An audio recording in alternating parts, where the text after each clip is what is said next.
परम पवित्र मातृभूमि के चरणों में वंदन। सभी दर्शकों और श्रोताओं को नमस्कार। मैं विनायक पूना से। जैसा कि आप सभी जानते हैं, मैं जो काम कर रहा हूँ वो भारतीय कालगणना इस विषय को प्रसारित, प्रचारित और पुनर्प्रस्थापित करने के लिए कर रहा हूँ। और ये कालगणना प्रत्यक्ष व्यवहार में लौकिक रूप से प्रस्थापित हो सके, सुलभता से हो सके, इसलिए इस भारतीय कालगणना पर आधारित मैं डिजिटल क्लॉक बना रहा हूँ। और वो मोबाइल ऐप के रूप में मैं लाऊंगा।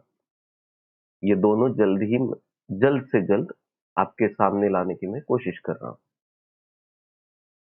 तो वो जो वॉल क्लॉक बना रहा हूँ, वो व्यवहार में प्रस्थापित करते वक्त जो जानकारी हम भूल चुके हैं, आज पंचांग देखकर ज्यादा कुछ समझ नहीं पाते हैं हम उसमें से। तो उनमें से ज्यादा चीजों की, संज्ञाओं की, संकल्पनाओं की जानकारी लोगों तक पहुंचे, इसलिए मैं ये वीडियो सीरीज बना रहा हूँ। इसमें मेरा ऐसा कोई भी दावा नहीं है कि मैं कोई बहुत बड़ा ज्ञानी पंडित वगैरह हूँ, लेकिन पिछले 20, 22, 25 सालों से इस विषय में कुछ ना कुछ अध्ययन कर रहा हूँ। तो जितनी जानकारी मुझे है, उतनी जानकारी मैं आपको देने की कोशिश करूंगा।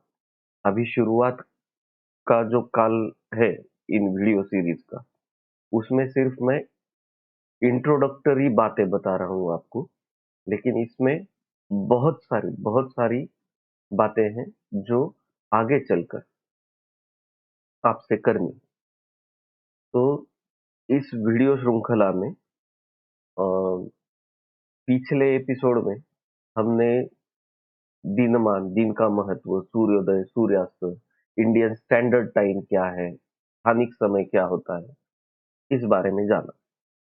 तो इस दिन के जो विभाग होते हैं अलग अलग, उनके बारे में मैं आज छोटी सी जानकारी आपके सामने दे रहा हूँ कि सामान्यतः सबसे चर्चित जो विभाग है, जो जनरली कॉमन हमारे बोलचाल में भी जिस शब्द का उल्लेख होता है, वो है मुहूर्त। ये बहुत ही सामान्य शब्द हो गया है व्यवहार में प्रचलित, लेकिन पंचांगीय गणित की दृष्टि से मुहूर्त जो होता है, वो गणित की दृष्टि से, पंचांग की दृष्टि से दिनमान के 15वें भाग को मुहूर्त कहा जाता है, मुहूर्त। और रात्रिमान का 15वें भाग को रात्रि का मुहूर्त कहा जाता है।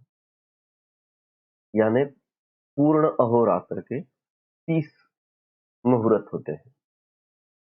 जैसे 60 घटिकाओं का अहोरात्र होता है, वैसे 30 मुहूर्त का एक पूरा अहोरात्र बनता है।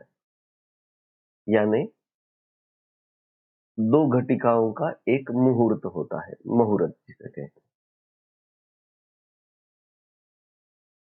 अब और कुछ संज्ञाएं, संकल्पनाएं मैं बताऊंगा। बहुत सारी है वैसे, लेकिन उनमें से कुछ का परिचय आज इस वीडियो में मैं दे रहा हूं। पहला तो मुहूर्त हो गया। दूसरी दूसरा एक विभाग है के दिन के, यानी दिवस के, रात्रि के नहीं, दिवस के 2 विभाग किए जाते हैं। यानी 7.5 मुहूर्त के, यानी 15-15 घटिकाओं के 2 विभाग किए जाते हैं। उसमें से सूर्योदय से पहला विभाग जो होता है, सूर्योदय से शुरू होने वाला जो पहला विभाग है, उसे पूर्वाह्न कहा जाता है। और जो दूसरा विभाग है, पूर्वाह्न खत्म होने के बाद सूर्यास्त तक का जो विभाग है, उसे अपराह्न काल कहा जाता है। और इन दोनों का जो संधि काल है, यानी पूर्वाह्न का आखिरी कुछ भाग और अपराह्न का शुरुआत का कुछ भाग, यानी वो होता है दिन का 8वां मुहूर्त। इसको माध्याह्न कहते हैं, दोपहर 12 बजे, सामान्य भाषा में समझने के लिए। उसी तरह दिन के जब 3 विभाग किए जाते हैं, उनको पूर्वाह्न, पूर्वाह्न, माध्यम दिन और अपराह्न काल कहते हैं। इसी दिनमान के जब 4 विभाग किए जाते हैं, तो उस विभाग को प्रहर कहा जाता है। और ऐसे ही रात्रि के भी 4 प्रहर होते हैं, यानी अहोरात्र होता है 8 प्रहर का, इसलिए अष्टौ प्रहर ये वाक् प्रचार है। जो 5 विभाग माने जाते हैं, 3-3 मुहूर्त के 5 विभाग होते हैं, वो है प्रातः काल, संगव काल, माध्याह्न काल, अपराह्न काल और सायंकाल।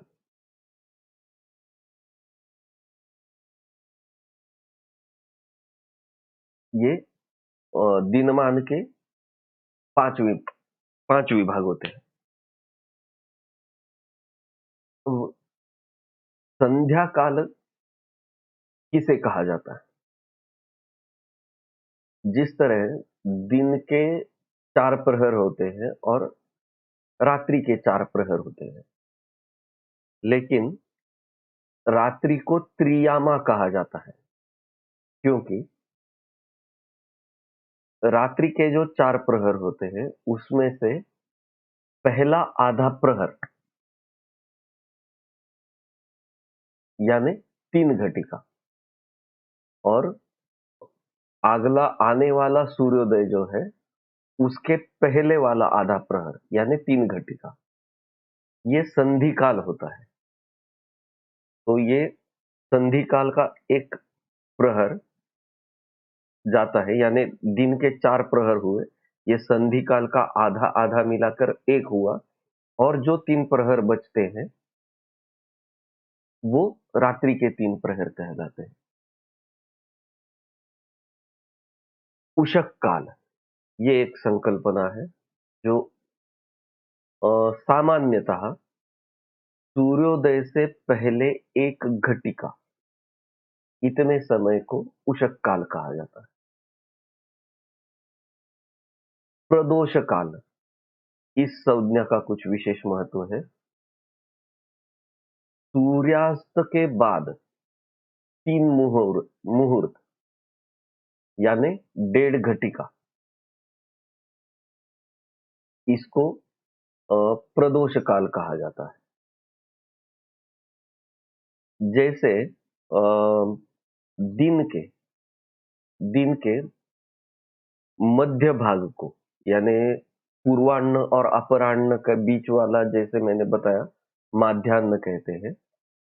उसी तरह यानी 8वें प्रहर को, दिन के 8वें प्रहर, 8वें मुहूर्त को, सॉरी, वैसे ही रात्रि के 8वें मुहूर्त को, रात्रि के जो 15 मुहूर्त हैं, उनमें से 8वां मुहूर्त, उसको निशीथ काल कहा जाता है। ये सामान्यतः कुछ संज्ञाएं पंचांग देखते वक्त हमारे सामने आती है, उसकी जानकारी होनी चाहिए, वो शब्द परिचित होने चाहिए, इसलिए थोड़ा-सा अलग-अलग संज्ञाओं का परिचय होने के लिए मैं आज का एपिसोड छोटा-सा बना रहा हूँ। वैसे बहुत सारे और शब्द आगे चलकर आएँगे, जैसे गोदोहन काल होता है, हरिवासर होता है, ग्रहण वेद किसे कहा जाता है, ग्रहण मोक्ष किसे कहा जाता है, उसका पुण्य काल क्या होता है, संक्रांति का पुण्य काल क्या होता है, संक्रांति वर्णन क्या होता है, तिथि निर्णय कैसे किया जाता है, तिथि के कौन से विभाग की विशेषता क्या है, तिथि और नक्षत्र का योग, उसका पारंपरिक, सांस्कृतिक, धर्मशास्त्रीय महत्व क्या है। ये बहुत सारी बातें हैं लेकिन वो मैं कुछ अलग से उसके वीडियोस बनाऊँगा, ऐसा मैं अभी सोच रहा हूँ क्योंकि अ, उसका उसकी जानकारी मैं अभी देते रहूँगा, तो इस वीडियो श्रृंखला को केवल पारंपरिक टच आएगा। पारंपरिक टच तो हमें छोड़ना नहीं है, वैज्ञानिक दृष्टि से भी देखना है, लेकिन इसे व्यावहारिक स्वरूप देते वक़्त उसको कुछ विशेष रूप से मैं आपके सामने लाना चाहता हूँ। सिर्फ़ इसीलिए मैं जो अभी अ, उससे संबंधित जो पारंपरिक संकेत हैं, उनका उल्लेख अभी मैं नहीं कर रहा हूँ। वो भी करूँगा लेकिन बाद में करूँगा क्योंकि उसमें एक अ अ, ये कठिनाई ये भी है कि उनमें से कुछ प्रथाएँ प्रथाएँ जो हैं, वो केवल कुलाचार हैं, कुछ विशिष्ट कुलों में, कुछ विशिष्ट वंशों में वो प्रथाएँ हैं, कुछ विशिष्ट समाज के विशिष्ट वर्ग में कुछ प्रथाएँ हैं, कुछ सामाजिक धारणाओं पर आधारित है। उनमें से कुछ कुछ ऐसी है कि अंधश्रद्धा की कैटेगरी में भी आती है। लेकिन आजकल तो विज्ञान युग का फैशन हो गया है कि जो कुछ पुराणों से, प्राचीन ज्ञान से जो कुछ आएगा उसे अंधश्रद्धा कहने का एक फैशन हो गया है, तो वो हमें तोड़ना है।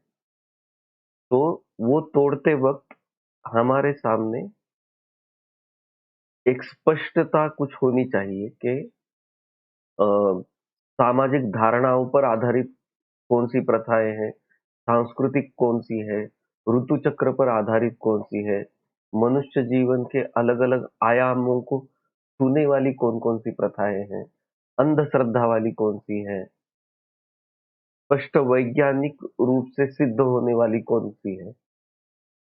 तो ये थोड़ा-सा जो प्रथाएँ हैं, योग जिसे कहते हैं, नक्षत्र और वार का योग, नक्षत्र और तिथि का योग, इनके बारे में मैं अलग से वीडियो बनाऊँगा। तो आज का वीडियो छोटा-सा यहाँ पर हम खत्म करते हैं। शायद फिर भी 12-13 मिनट का तो हो ही गया है। ठीक है? तो कुछ संकल्पनाएँ परिचित होनी चाहिए, इसलिए आज का एपिसोड मैंने बनाया। जैसे-जैसे कुछ सं ऐसी कुछ संकल्पनाएँ बताना ज़रूरी है, ऐसा जब लगेगा, तो उनके लिए मैं अलग से वीडियो बनाऊँगा। तो आज का वीडियो यहाँ पर ख़त्म करते हैं। मिलते हैं अगले एपिसोड में। तब तक के लिए नमस्कार, धन्यवाद। भारत माता की जय।